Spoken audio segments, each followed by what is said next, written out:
Ini apalagi khusus bagi yang hafid dalam sholat khatam urut dia dibaca dari sholat sunnah ya, dari juz pertama terus dicicil misalnya setiap malam kita hajud baca satu juz sebentar terus. Nah, itu yang paling bagus. Ya, mungkin ini belum kelas kita ya. Wa annahu yustahabbu an yakuna fi rak'atay sunnatal fajr. Yang paling bagus katanya khatamul Quran dilazimkan membacanya itu di 2 rakaat sunnah fajar atau qabliyah subuh. Setiap kali qabliyah subuh dia baca Al-Quran pada juz pertama. Kalau sholatnya mungkin ya bukan di sini di rumah, qabliyahnya juga waktunya kita bisa sebentar namanya ini sekedar kita tahu yang pertama. Jadi kita tidak menghilangkan dari yang paling afdal orang menghatamkan Quran. Jadi kita lagi di Mekah kan itu lama. Ya lama dari habis azannya sampai komanya lama. Au rak'atai sunnatil maghrib atau ba'diyah maghrib. Wa fi rak'atai sunnatil fajr afdal, dan paling bagus di antara 2 salat sunnah itu adalah qabliyah subuh. Wa annahu yustahabbu an yakhtima khatmah fi awal an-nahar fi dawrin wa yakhtimu khatmah ukhra fi awal al-lail fi dawrin akhar. Nah ini. Wa amma man yakhtimu fi ghairi shalah, adapun orang yang mengkhatamkan Al-Qur'an di luar salat, nah seperti kita yang akan kita laksanakan berjamaah, wal jama'atul ladzina yakhtimuna mujtami'in, dan banyak jamaah yang berkumpul untuk mengadakan khatam Al-Quran, maka dianjurkan sebaiknya mengadakan khatam Qurannya di awal pagi. Jadi pagi, kita pas banget mengajar kita pagi, nanti kita khatam Qurannya pas pengajian kita.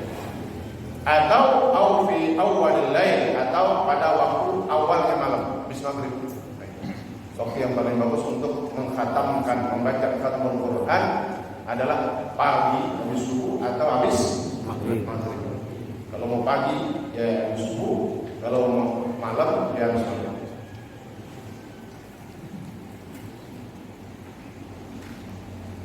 Yang ketiga, yustahabbu hudhur majlis khatmil Quran istihbaban mutaakkidan. Disunnahkan, dianjurkan menghadiri majelis khatam Al-Quran. Maka tadi saya ajak itu supaya kita bisa mendapatkan fadilah menghadiri majelis khatam Al-Quran. Kenapa? Dalam hadis Rasulullah SAW menyampaikan, anna Rasulullah SAW amara kuyyadha الخروج يوم العيد فيتحدث خيرا ودعوة المسلمين. Contohnya katanya, sesungguhnya Rasulullah SAW memerintahkan orang-orang yang haid, perempuan, ibu, ya, yang haid untuk keluar juga pada hari raya Id. Kenapa? Supaya bisa mereka menyaksikan dan berbuat kebaikan dan ikut berdoa untuk umat Islam. Karena di dalam khatamul Quran itu nanti dianjurkan yang paling bagus doanya adalah doain buat saudara-saudara kita di antaranya. Ya, Allahumma ighfir lil muslimina wal muslimat wal mu'minina wal mu'minat di antaranya. Hadis lagi yang diriwayatkan dari Ibnu Abbas radhiyallahu anhu, annahu kana yaj'alu rajulan yuraqibu rajulan yaqra'u al-Qur'an fa idza arada an yakhtim a'lama Ibnu Abbas fa yashhadu dzalik. Contohnya, banyak para sahabat Nabi begitu mementingkan majelis khatmul Quran. Orang khatamin Al-Qur'annya pas di akhir berarti kan. Sampai katanya ada sahabat Nabi yang bernama Abdullah bin Abbas radhiyallahu anhu. Abdullah bin Abbas punya satu orang yang ditugasin yuraqibu rajulan, Ini orang ditugaskan untuk memantau orang di kampung itu siapa yang baca Al-Quran. Yang baca Al-Quran itu diingetin, ini lagi mau juz 10 misalnya, laporin kepada Abdullah bin Abbas. Tujuannya apa? Fa idza arada ay yahtim. Nah, kalau orang ini udah mau khatam, maka a'lama Ibn Abbas. Abdullah bin Abbas dikasih tahu karena Abdullah bin Abbas akan hadir ikut bersama dalam khatam Quran. Paham enggak maksudnya? Paham. Sampai begitu tuh sahabat Nabi cari ke rumah-rumah orang yang baca Al-Quran. Kalau dia udah mau sampai akhir mau khatam Al-Quran, kasih tahu saya, kata Abdullah bin Abbas. Kenapa? Saya akan hadir dalam majelisnya, karena dia akan menghatamkan Al-Quran. Karena khatam Al-Quran itu begitu luar biasa. Diriwayatkan lagi, ada sahabat Nabi yang lain. Kana Anas bin Malik radhiyallahu anhu idza khatama Al-Quran jama'a ahlah wa da'ama. Nah, ini pelajaran buat kita juga. Kalau seandainya kita dalam lingkup keluarga, kita baca, kita udah menghatam nih, kita baca sendiri udah lama, sebulan, 2 bulan, 3 bulan hatam. Mau hatam kalau bisa jangan sendirian, panggil bini, anaknya. Nih, kenapa? Itu doanya mustajab. Doa mustajab. Habis kita bahas khatam Quran, lalu kita doa bersama, khususnya buat permasalahan hidup kita dan keluarga. Itu anjuran, ya. Jadi katanya sahabat Nabi yang bernama Anas bin Malik, idza khatama Al-Quran, apabila beliau akan mengkhatamkan Al-Quran, beliau kumpulin keluarganya, istri dan anak-anaknya, wada'a, dan beliau berdoa bersama. Kenapa? Ini qala arsala ilayya Mujahid Muhammad bin Lubab wa qala inna arsalna ilayka lianna aradna an nakhtim wa du'a yustajabu 'inda khatmil Quran. Kata para sahabat, sesungguhnya doa ketika khatam Al-Quran mustajab dan hajat. Siapa di antara kita yang punya keinginan? Pasti semua punya. Kalau nggak ada keinginan berarti udah apa ya? Itu pasti punya kita. Apa aja permasalahan keluarga, permasalahan rumah, urusan kerjaan, urusan bisnis. Nah ini datang ya. Dalam hadis dikatakan inna rahmata tanzilu inda khatimatil Quran. Sesungguhnya rahmat Allah turun ketika sedang dikhatamkan Al-Quran. Hadis lagi qala kanu yajtami'una 'inda khatmil Quran yaqulun tanzilur rahmah. Para sahabat atau para ulama as-salafus saleh senantiasa berkumpul ketika khatmul Quran.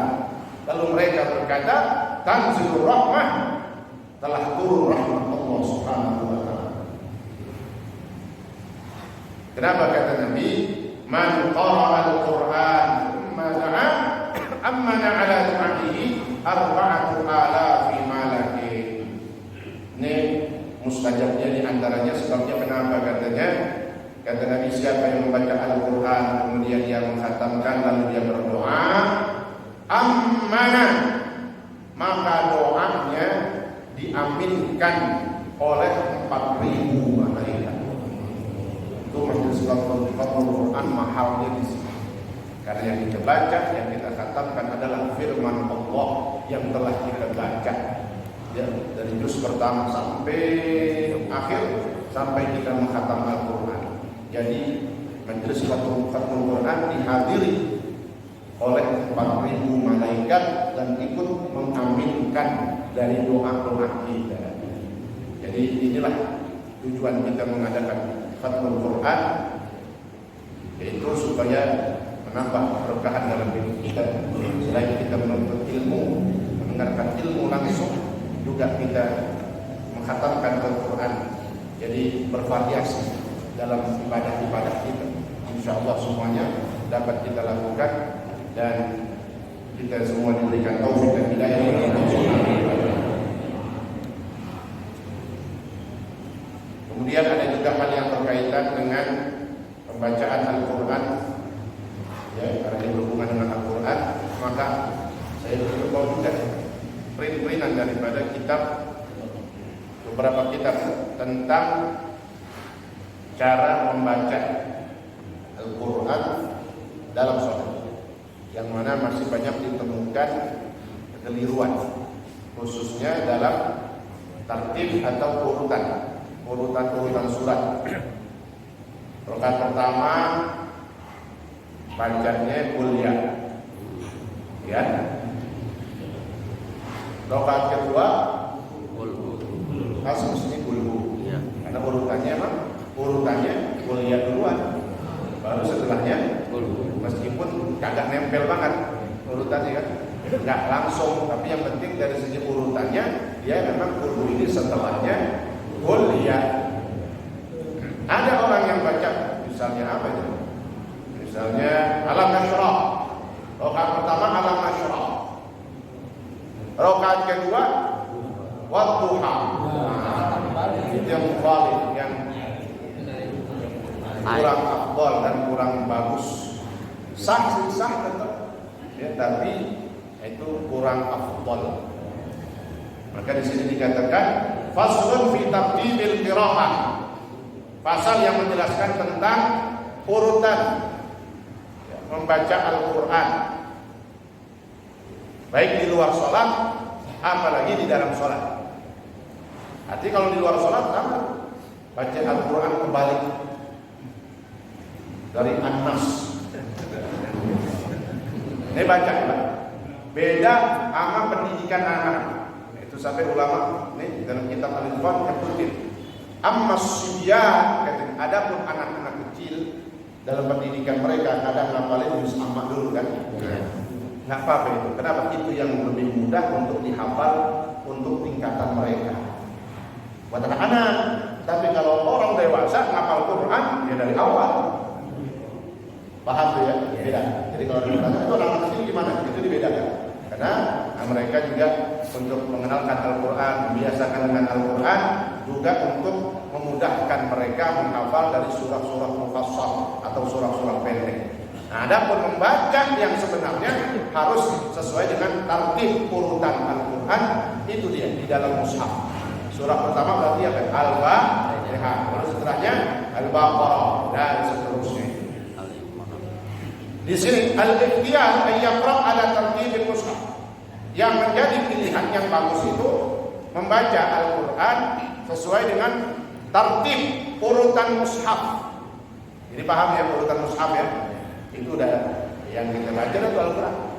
Jadi yang paling pertama dari Al-Fatihah, urut fayaqra'ul Fatihah. Maka kalau baca Al-Quran, yang pertama dibaca Al-Fatihah, thumma Al-Baqarah, kemudian surah Al-Baqarah, thumma Ali Imran, kemudian surah Ali Imran, thumma ba'daha ala tartib dan seterusnya. Sawa'un qara'a fi shalah aw fi ghairiha. Baik dia baca di dalam sholat ataupun di luar sholat. Jadi tetap harus bagusnya, afdalnya sesuai dengan urutan mushaf. Apa mushaf itu? Urutan yang ada di dalam lembaran Al-Quran. Tadi itu contohnya. Khususnya lagi di dalam sholat. Jadi surah-surah pendek baca misalnya Al-Ila fi Quraisy, rakaat pertama, rakaat kedua Alam Nashrah. Nah itu sama. Ya, harusnya turun habis Al-Ila, Ar-Ra'aita atau Inna. Pokoknya setelahnya urutan di bawah. Ini yang banyak harus kita pahami juga, khususnya bagi imam. Tapi bukan imam doang, semua kita, karena kita semua sholat. Bukan buat imam doang, semua. Kalau kita baca dalam sholat sunnah kita, tahajud kita, ya, atau sholat sunnah yang lain, nah itu urutan yang afdal dan paling bagus.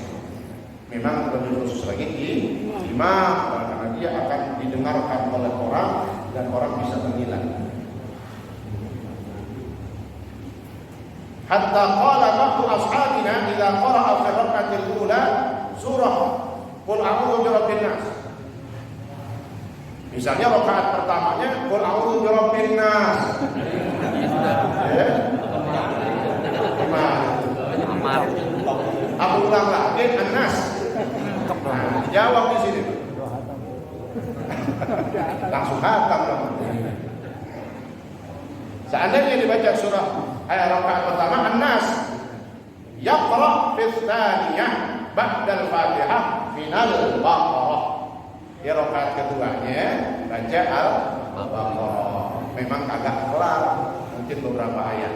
Alif lam mim dzalika kitabul la raiba fihi hudan lil muttaqin. 5 ayat dari awal sampai ulaika humul muflihun. Itu rakaat kedua. Jelas gitu ya? Jelas. Memang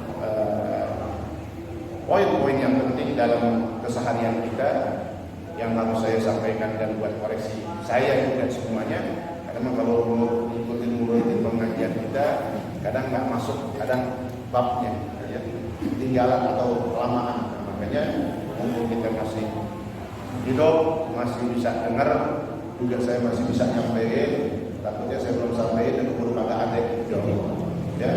Tapi dengan panjang umur, sehat walafiat. Amin ya rabbal alamin. Ya, ini yang berhubungan semua dengan Al-Quran. Nanti juga di dalam Fathul Quran itu mungkin ada ya akan saya sampaikan juga tentang fadilah daripada surah. Ada surah Al-Waqi'ah, ada surah Ad-Dukhan, ada surah Tabarak. Orang baca surah Waqi'ah banyak salah paham. Kata Nabi memang kan, "Iqra'u al-Waqi'ah fa innahu suratul ghina." Kata Nabi, bacalah kalian surah Al-Waqi'ah. Kenapa? Karena dia adalah surah yang membawa kalian dalam kekayaan. Kaya bukan kaya luar doang, tapi kaya batin di dalam. Maka insya Allah akan kita sampaikan di selang ataupun dalam pertemuan Fathul Quran. Jadi sebelum bubar, ya sebelum kita tutup nanti siapa yang ya nomor tugas Ali, ya Ali, silakan. Tolong bantuannya. Ini udah berapa semua? Kirim. Nonton YouTube aja. Apa juga? Lagi yang mau ambil ya, yang mau ambil. Jangan dikasih ya. Talim. Ada tulisan di merah. Mau 2 boleh silahkan, tapi ya minimal dulu dah. Sudah semua. Ntar gua setel. Kalau semuanya habis berarti itu 8 kali khatam. Enggak. Ini waktunya masih 2 minggu 2 pekan. Belum berikan.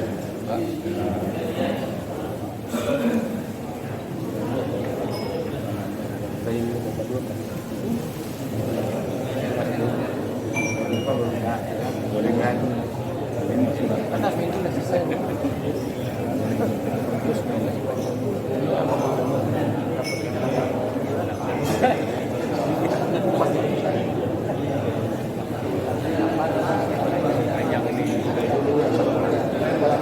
Ini apa? Di rumah. Dari apa sih? Ikut.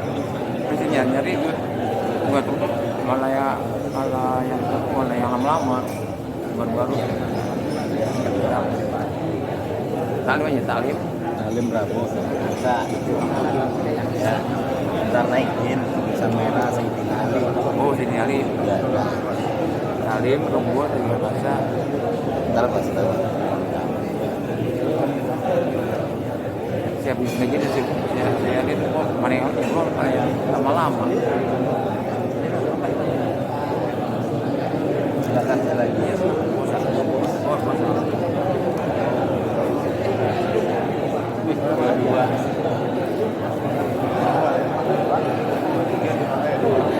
Dua saya, dua. Tiga. Dua.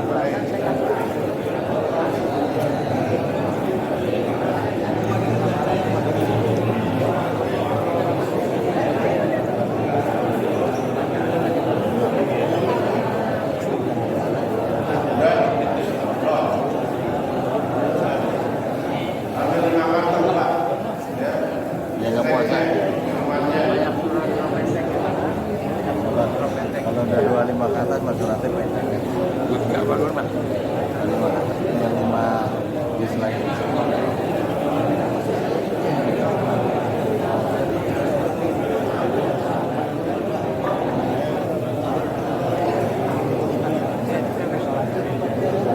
Doyan kalau dari Senin lawan makan saya.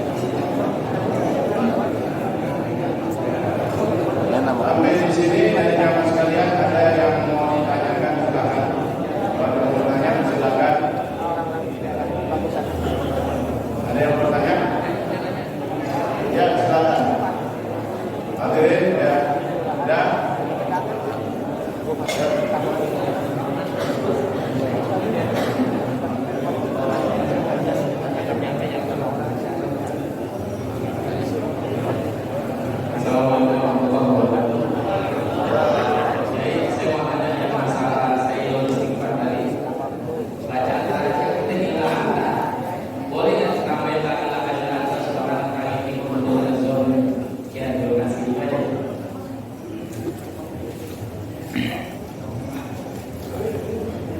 Kalimat terakhir dari Sayyidul Istighfar, fa innahu la yaghfiru dzunuba illa anta.